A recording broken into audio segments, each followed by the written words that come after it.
아덴으로 왔습니다. 그리고 디모데와 실라를 기다리는 중에 시내를 둘러보면서 마음의 격분이 일었습니다. 왜냐, 아덴은 현재 그리스의 수도죠. 아테네입니다. 아테네. 그리고 문명의 발상지 중에 하나입니다. 왜 바울이 분노에 가득 찼냐? 온 시가지에 우상이 가득했습니다. 그리고 에피쿠르스 스토아 철학자들의 무대이기도 했고요. 그 다음에 아레오파고가 있고, 이 아레오파고는 최고의 예가 있고 법정이 있고, 그리고 갔다 온 사람들 이야기 들어보니까 이 언덕이 져서 그게 또 산으로 둘러싸여 있어서 이게 발성이 참 좋은 곳이라면서요. 그래서 토론장이랍니다. 정치, 그 다음에 문화, 학문, 예술 토론장이 있는 조용한 언덕이라 그럽니다. 그런 언덕이 있고, 그리고 이 아덴에 사는 사람은 본국인이나 외국 사람이나 가장 새로운 것을 말하고 듣는 것 외에는 달리 시간을 쓰지 않은 사람들입니다. 그러니까 최고의 어떤 학문의 도시라고 하면 좋을 것 같습니다. 근데 아무것도 안 하고 가장 새로운 것을 말하고 듣는 것으로 시간을 보내도 될 만큼 아마 돈이 있었던 것 같습니다. 또 사람들이 이런 데 돈을 많이 투자하니까요. 지금 우리 한국 상황은 철학이 별로 인기가 없는 학문이 됐습니다만 백과를 많이 한다 그러는데, 철학, 신학 돈 주고 배우러 다니는 거 보면 이 아덴이라는 데는 그런 학문의 도시, 철학의 도시, 그렇다고 보면 될 것 같습니다. 이 아테네스의 바울은 어떠고 있습니까? 분노로 끝내는 것이 아니고 유대인과 경건한 사람들 해당해서 그들을 만나서, 그리고 장태에서 만나는 사람들마다 날마다, 그리고 심지어는 에피쿠로스 스토아 철학자들과 쟁론하고 변론하고, 그러면서 뭘 합니까? 무슨 이야기를 합니까? 예수 그리스도의 부활을 말하게 됩니다. 이 부활을 특별히 강조한 것은 죽음으로 끝나는 것이 아니다. 사람이 철학을 하고 학문을 하는 것도 죽음의 문제를 풀기 위해서, 그런데 오리무중에 빠지는 거죠. 알 수 없는 겁니다. 그렇죠? 나름대로 이야기를 하고 있습니다만은 바울이 볼 때는 그 전부 다 허상이죠. 허구입니다. 격분할 수밖에 없는 일입니다. 점을 치는 거나 철학을 하는 거나 꼭 같습니다. 이건 제가 이런 이야기를 하면 잘 안 믿어져도 강리한 장로가 이야기를 하면 좀 믿어지겠죠. 철학에 대해서. 철학은 단지 진자 운동이라고 그러더라고요. 이분은 이 주체나 비주체나 사이를 왔다 갔다 하는, 절대로 한 바퀴 돌 수 없는 철학의 한계죠. 인간의 한계라는 생각이 듭니다. 아무리 인간이 점을 치는 사람이 있고요, 그 다음에 또 철학하는 사람이 있고, 그 다음에 또 귀신 들리는 사람을 엮어서 돈벌이 하는 사람이 있고, 정치적 야망을 위해서 사람을 죽이는 해롭 같은 사람도 있고, 각양각색의 인간이 다 있습니다만 바울이 볼 때는 꼭 같은 거죠. 이 강리한 장로 이야기를 하는데, 철학자들은 주체나 비주체냐를 왔다 갔다, 이 사이를 왔다 갔다 하는 여기밖에 못한데, 절대로 그 이상을 벗어날 수 없는 것이 철학의 한계라고 이야기를 하는데, 바울은 아마 잘 간파하고 그들에게 예수 그리스도를 전하는 거죠. 죽음이 끝이 아니다. 영원한 생명과 삶이 있다는 겁니다. 예수 그리스도 안에 영원한 지혜, 지식, 길이 있고 진리가 있고 생명이 있다는 것을 전하고 싶었던 겁니다. 그들의 반응이 어떠합니까? 21절까지 말쟁이가 왔구나. 그 다음에 신을 전하는 사람, 새로운 사람을 우리가 만났구나. 호기심 때문에 뭔가를 기대하고 아레오바고로 초청을 합니다. 네 거기 와서 한마디 해라. 그랬더니 바울이 아레오바고에 서서 22절부터 쭉 31절까지 설교하는 거죠. 그들이 볼 때는 변론하는 것처럼, 무슨 연설하는 것처럼 들리지만 바울은 복음을 전하게 됩니다. 삶의 진실, 인생의 참이 뭔지, 역사의 본질이 무엇인지를 쭉 전하게 되는데, 여러분 기가 찹니다. 아름다운 설교입니다. 에덴 사람들아, 너희를 보니 범사에 종교심이 많구나로 시작합니다. 접촉점이겠죠. 그렇게 뚜껑을 열고 시작을 합니다. 내가 두 다니다가 알지 못하는 신이라는 단도 보았는데 내가 너희들에게 알려주겠다.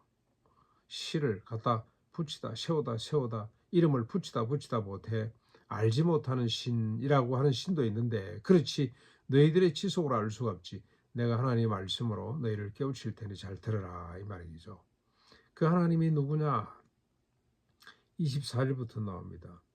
우주와 그 가운데 있는 만물을 지으신 하나님께서는 천지의 주제시니 손으로 지은 전에 계시지 아니한다. 무엇이 부족한 것처럼 사람의 손으로 섬김을 받는 것이 아니다. 이는 만민에게 생명과 호흡과 만물을 친히 주시는 이시다. 이 사람들아, 너희들이 만들어 놓은 신과는 본질적으로 다르다. 예. 하나님이 어떤 분이냐? 만민에게 생명과 호흡과 만물을 친히 주신 분이다. 26절, 인류의 모든 족속을 한 혈통으로 만드사 온 땅에 살게 하시고, 여러분, 이 부자가 가난한 사람을 책임지고 아침 7시에 온 사람이 오후 5시에 온 사람을 책임지는 윤리가 여기에서 나온 거예요. 한 혈통입니다. 한 혈통. 부모가 자식을 위해 헌신하는 것은 현대인들이 잘 인정을 합니다만, 형제가 형제를 위해 헌신하는 거 아무도 인정을 안 하잖아요. 그렇게 안 하려고 그럽니다. 그러나 우리 예수 믿는 사람들은, 생명을 아는 사람들은 그렇게 살 수가 없습니다. 왜 그러냐? 하나님이 우리를 한 혈통으로 만드셨기 때문에. 하나님은 우리를 한 혈통으로 만드사 온 땅에 살게 하시고 그 연대를 정하시며 거주의 경계를 정하신 분이다. 이렇게 하신 이유가 뭐냐? 이는 사람으로 혹 하나님을 더듬어 찾아 발견하게 하려 하십니다.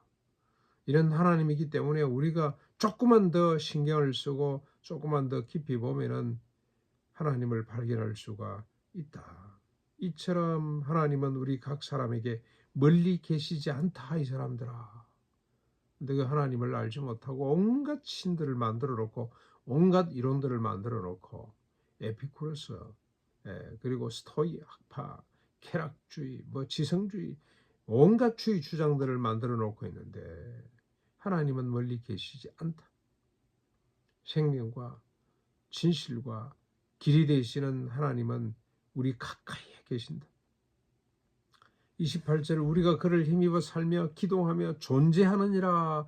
너희 신중 어떤 사람의 말과 같이 우리가 그의 소생이라고 하니 그 말이 옳다. 이와 같이 우리는 다 하나님의 소생이 되었은즉 하나님을 사람의 금이나 은이나 돌로 새길 수가 없다. 그렇게 생각하지 말거라.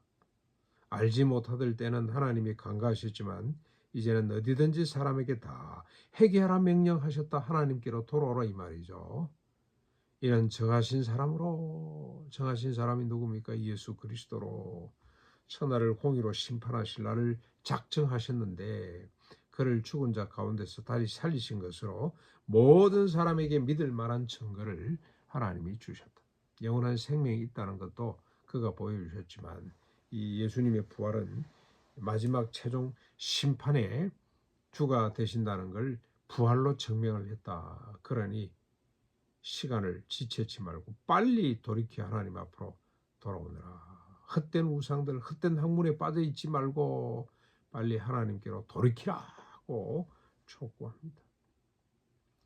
32절로 34절 사람들의 반응입니다. 특별히 예수 그리스도의 부활에 대한 반응인데, 어떤 사람은 조롱합니다. 저 친구 아주 헛다리구나 저거.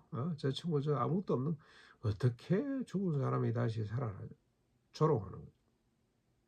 저 사기꾼이다, 사기꾼. 죽음을, 부활을 부정하는 사람들. 그러나 어떤 사람들은 일에 대해서 다시 듣겠다고 이야기를 합니다. 야, 다시 한 번 더 듣자. 많이 길게 이야기를 한 것 같죠. 그랬더니 오늘 시간이 없고 내일 우리가 다시 한 번 더 들을 수 있겠냐 하고 호기심을 보이는 겁니다. 그렇지만 바울을 그곳에 머물지 않고 떠납니다. 결과는 몇 사람이 그의 말을 듣고 믿게 됐습니다. 예수 그리고 하나님에 대해서 믿음을 갖게 됐습니다. 그 중에 아리아파고, 갈리, 디오누시오, 그리고 다마리라고 하는 여자도 있고 또 다른 사람들도 있더라. 아리아파고에서 온갖 최신 정보를 접한 사람이겠죠. 나름대로 엄청난 지성을 가지고 있는 사람이라는 생각이 듭니다. 그 사람이 가만히 판단해 보니 이 말이 맞구나. 그렇지, 그렇지. 우리가 하는 혈통이지. 우리가 하나님에 의해서 먹고 자고 기식하고 행동하고 그러고 있지. 그래서 아마 믿음을 갖게 된 것 같습니다. 예, 짧은 시간입니다만 복음을 전하니 생명의 역사가 나타나기도 하고 조롱의 역사가 나타나기도 하고, 그러나 우리가 얻을 수 있는 교훈은 역시 복음이 전해지는 곳에는 믿음과 생명 역사가 반드시 있다. 그렇지만 조롱과 멸시도 있습니다. 근데 이 조롱과 멸시는 우리가 지금 계속 살피고 있습니다만 아무런 문제가 되지 않습니다. 오히려 복음이 복음으로 드러나게 되고, 조그마한 조용한 연못에 파장을 던지는 것처럼 됐습니다만 그 파장이 있으므로 또 역사가 있고, 그리고 또 복음이 확산되는 원동력이 된다는 거. 우리가 이곳에 모여 사는데 우리의 관심사, 우리의 대화, 우리의 행동이 이 복음 전하는 것. 믿지 않은 사람들에게 복음을 전하는, 그러면서 생기는 자그마한 파장들, 생명의 파장, 핍박의 파장을 우리가 경험하고 그것 때문에 또 감사하기도 하고 또 더 복음을 열심히 전하게 되는 그런 삶이 됐으면 좋겠다. 그걸 우리 기도 제목으로 삼았으면 좋겠습니다.